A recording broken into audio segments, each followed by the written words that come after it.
Bienvenue, traileuses, trailers, runneuses, runners, dans ce nouvel épisode du 5 km à l'Ultra Trail.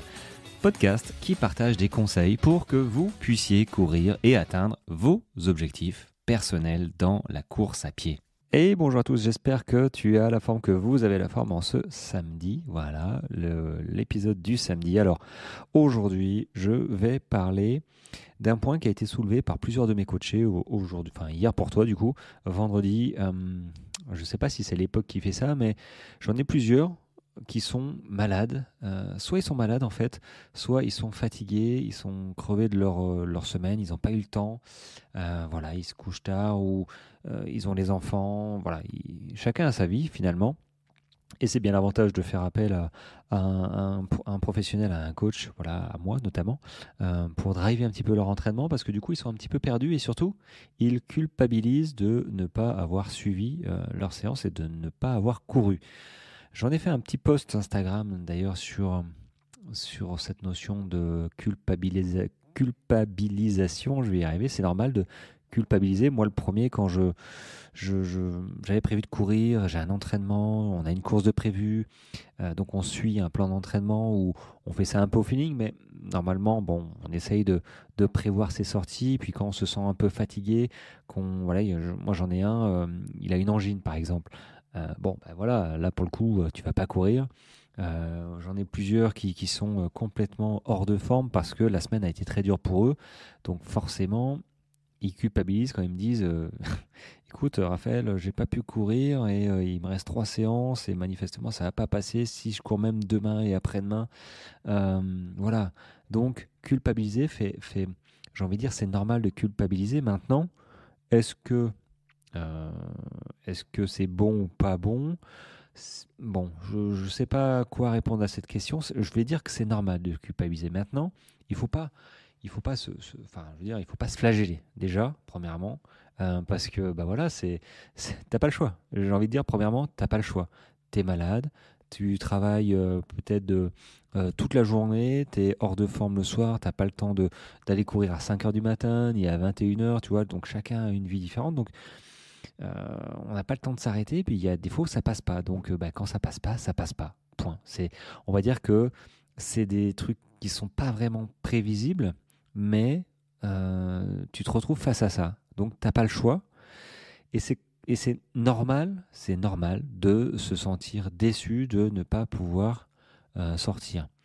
Et là, j'entends en dehors d'une blessure, hein, évidemment. Si tu t'es fait une entorse, enfin, des trucs dans le genre, bon, bah là, voilà, pour le coup, tu te poses pas la question de savoir si tu aurais pu sortir ou pas. Non, tu n'aurais pas pu. Pour les gens voilà, qui sont un petit peu hors de forme, peut-être un petit peu malades, mais ils peuvent quand même chausser les baskets pour aller courir parce qu'ils n'ont pas d'entorse, ils n'ont pas de fracture, donc ils peuvent. Mais ils sont clairement pas en état de le faire. Donc, c'est normal déjà de se sentir déçu, de ne pas pouvoir faire ce qu'on a prévu. En plus, voilà, quand il y a des échéances à venir, c'est hyper frustrant. Hein. Moi, le premier, on commence à ressasser les mauvaises idées, les mauvaises pensées en se disant il faut que je sorte parce que sinon je vais perdre mon niveau. Non. Dans un premier temps, accorde-toi le repos, le temps nécessaire pour revenir en forme. Sache que il faut compter au moins 2 semaines. À partir de 2 semaines de repos total, tu commences petit à petit à perdre. On va parler de VO2 max, mais à perdre un petit peu ta condition physique. Mais c'est pas on-off, hein. Tu perds pas tout au bout de 2 semaines. Tu commences à perdre seulement à partir de 2 semaines. Donc tu vois que tu as quand même le temps, tu peux t'arrêter une semaine, tu peux t'arrêter quelques jours, tu peux t'arrêter même 2 semaines. C'est pas hyper pénalisant. La seule chose, c'est que oui, quand tu vas reprendre, tu auras peut-être un peu les mollets durs, tu auras peut-être un peu les jambes lourdes, tu vois. Mais c'est pas catastrophique. C'est pas ça qui va dire, écoute, t'as perdu 1 km/h sur ta VMA, ou tu as perdu totalement ton endurance sur ta course que tu prépares, un trail long, je sais pas, ou tu as perdu ta vitesse. Non, non, tu l'as pas perdu. Il faut juste recourir un petit peu derrière, te remettre en état et c'est parti. Maintenant, effectivement, ça peut être pénalisant sur une préparation où ça tombe au moment où tu as prévu, voilà, on va dire 2 grosses semaines qui sont tes semaines un petit peu, j'allais dire refuge, mais tes semaines de travail. Bon, ben là, auquel cas, il faut peut-être revoir, effectivement, compte tenu des conditions de ta préparation, où effectivement, là, tu comptais sur ces semaines pour être au top, te préparer pour être plus endurant, te préparer à du dénivelé, tu vois, ce genre de choses. Et puis, pas de bol, malheureusement, tu tombes malade, tu es hors de forme. Donc là, tu es au repos ou t'en fais moins. Ok, il faut revoir les objectifs pour qu'il soit réalisable en fait et réaliste surtout par rapport aux conditions de tes entraînements.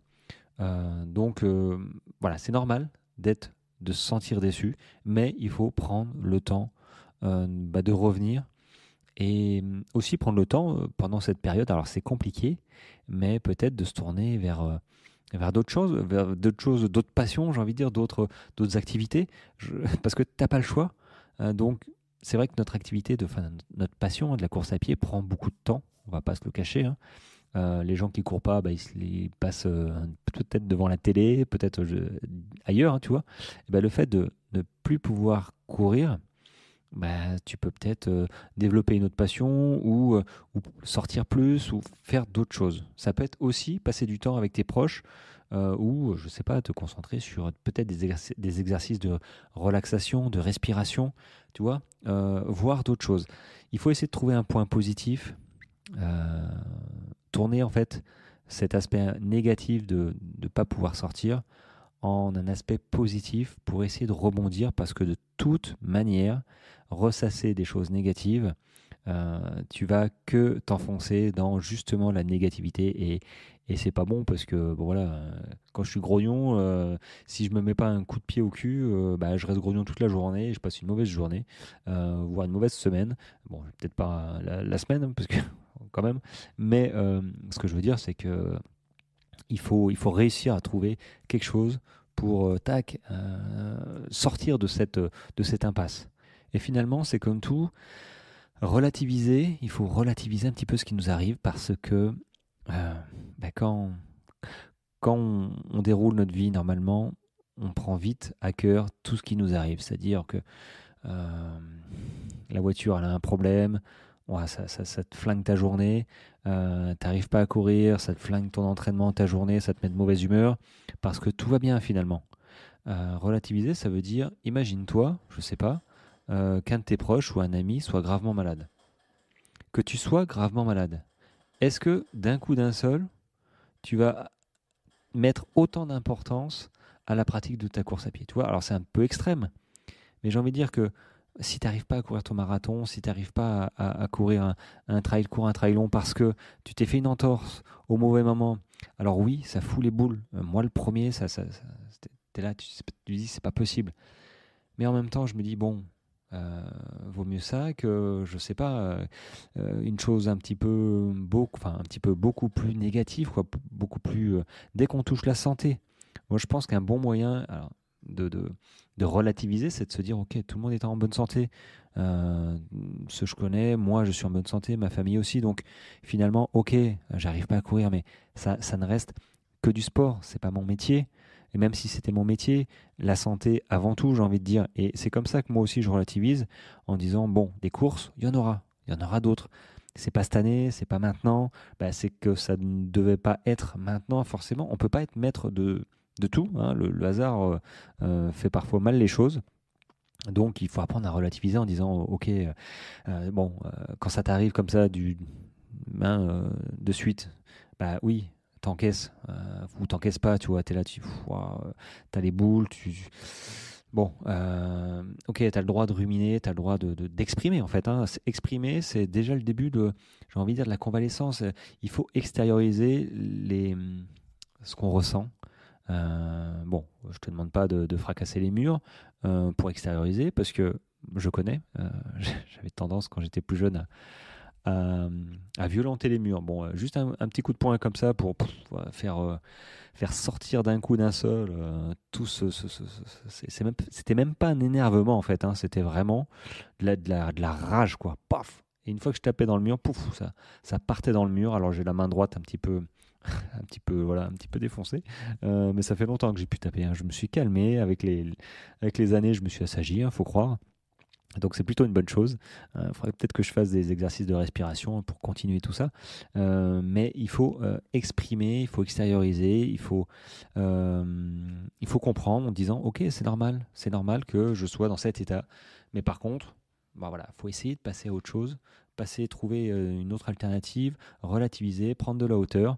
C'est pas facile, c'est pas facile. Ça s'appelle faire un travail sur soi qui est compliqué. Et si en plus tu t'es fait une grave blessure, tu vois, une double entorse, machin, enfin bon bref, et bien là il y a de la rééducation, c'est encore plus, le chemin est encore plus long dès qu'on touche effectivement à l'intégrité.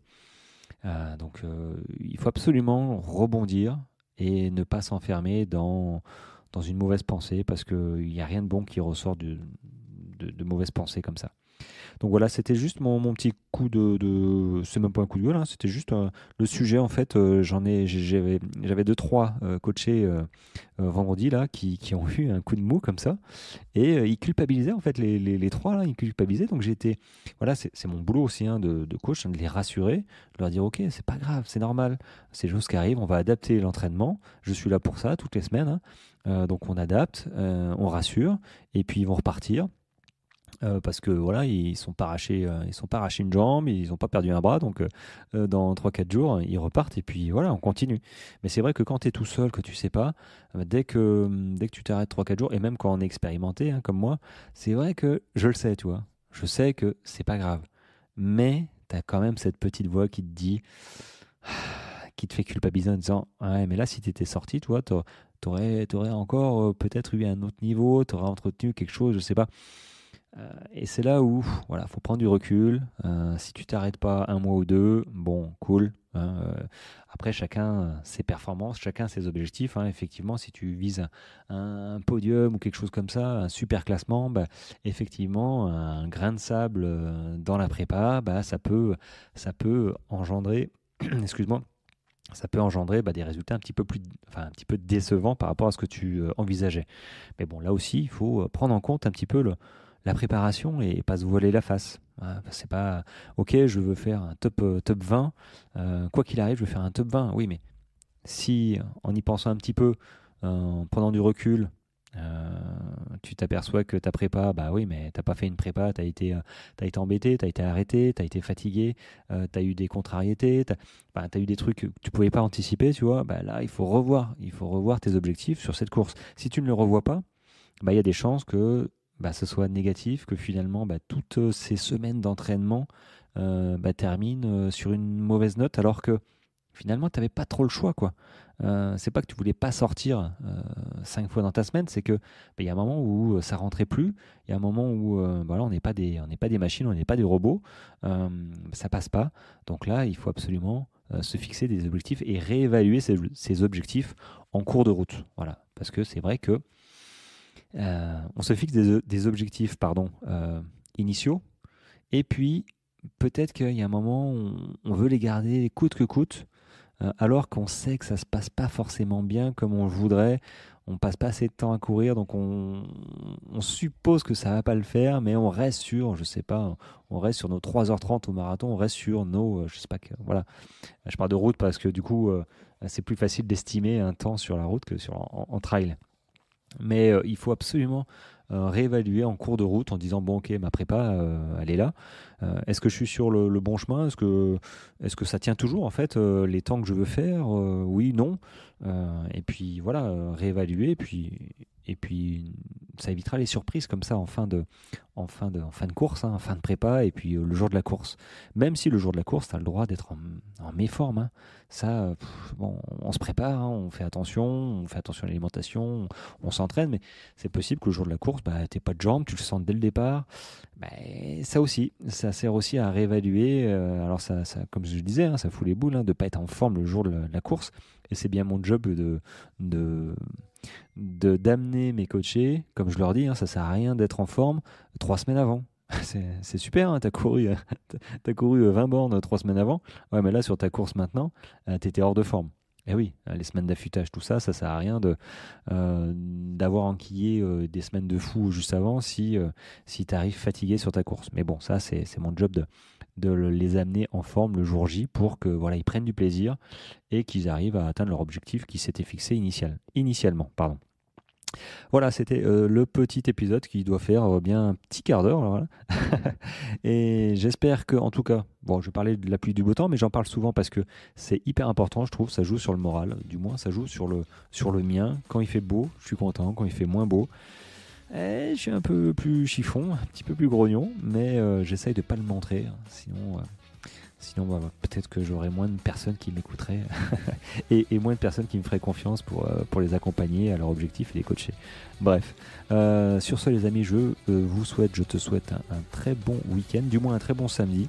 J'espère revenir pour dimanche. Voilà, je pense qu'il y aura un petit épisode dimanche. Et puis voilà, allez, je te laisse. Ciao, ciao.